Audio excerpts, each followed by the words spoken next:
she leaves out the fact that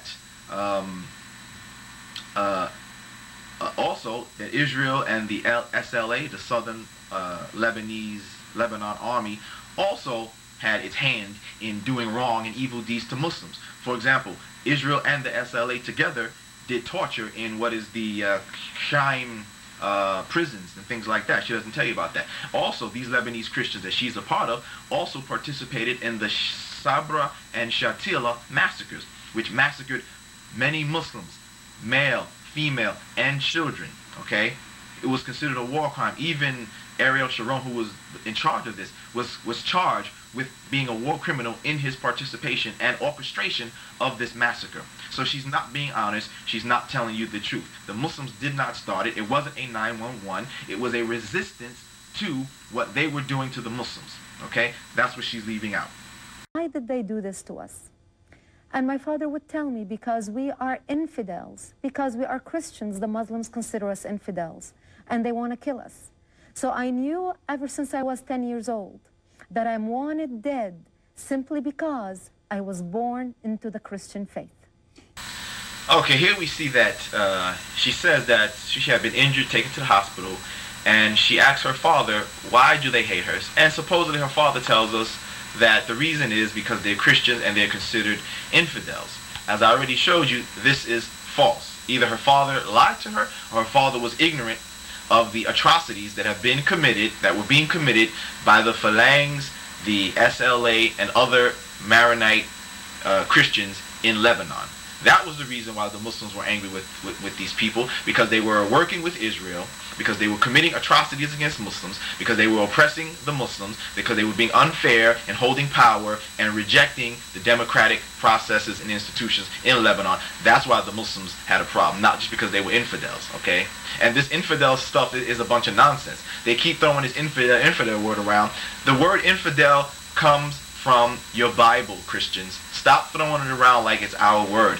You were the ones who were calling people infidels before anybody. In your Bible, it clearly says, it talks about infidels. Okay? So for her to throw this out, oh, they were considered infidels, stop playing games, Brigitte.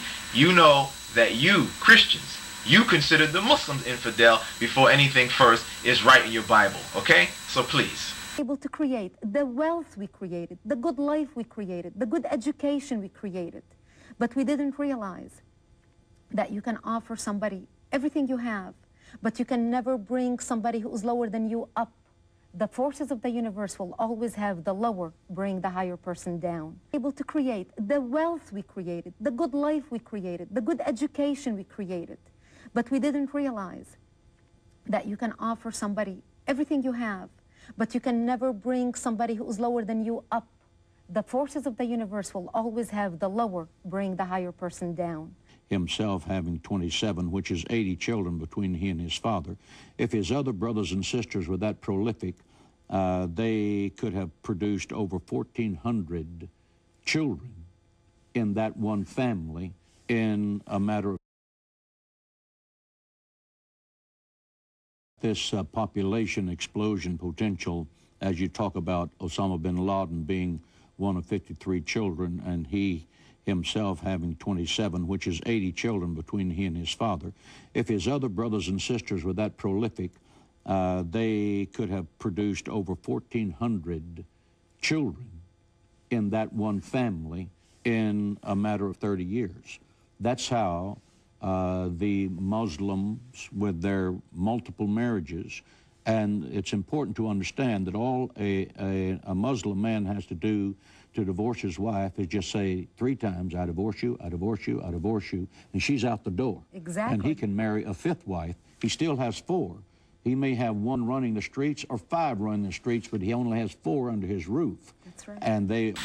Okay, next, as they all like to do, instead of acknowledging the true fact that Islam is actually growing because people are coming to Islam. People are converting or reverting to Islam. Instead of acknowledging that point, they like to come up with this bogus claim that it is the birth rate of the Muslims and this is why the Muslims are growing, a bunch of nonsense. She goes into, and because the Muslims have 4 wives, they're allowed to marry 4. Look, people, most Muslims don't have 4 wives. Most Muslims around the world do not have 4 wives. Okay, so all this nonsense that is because of the birth rate and because they have 4 wives, this is a bunch of nonsense. Okay.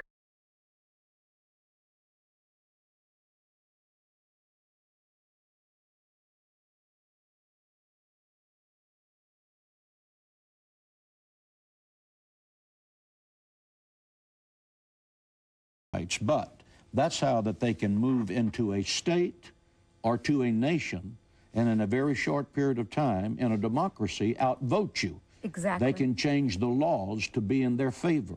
And that's why we have in this country right now an immigration problem that can become a very real problem because the American birth rate, because of abortion, is almost level.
A major problem with our immigration system, with our border control.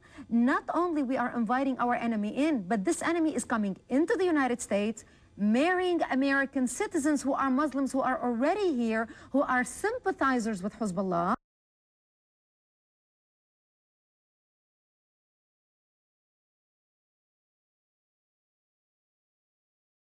Okay, now here we see that she talks about immigration.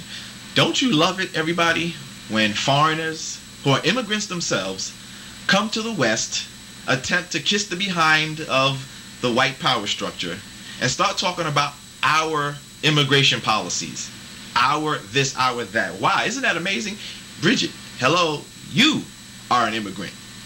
Okay? So if you want, if America had strict immigration policies, you might not be here because you are an immigrant. But then again, everybody, that's how these people do. That's how the Uncle Toms, no matter where they come from, this is how they do. They come from some other country. They want to garner favor with those in power, which in this case will be the white power structure. And then they kiss the behind and start talking about our country and our immigration policies and our this, and we got to do something about immigrants. You're an immigrant, you hypocrite. And this is how they garner favor with the power structure, by using the rhetoric of those in power and identifying with those in power to garner a favor, to appease them, to pander to them. They say our immigration policies, we got to stop the immigrants from coming in, the immigrants are a problem, and they don't even realize the fact that they themselves are immigrants. Okay, so everybody be clear on that this is nothing more than an Uncle Tom move. This is nothing more than a pandering and an appeasing to the power structure. Okay, be clear about that.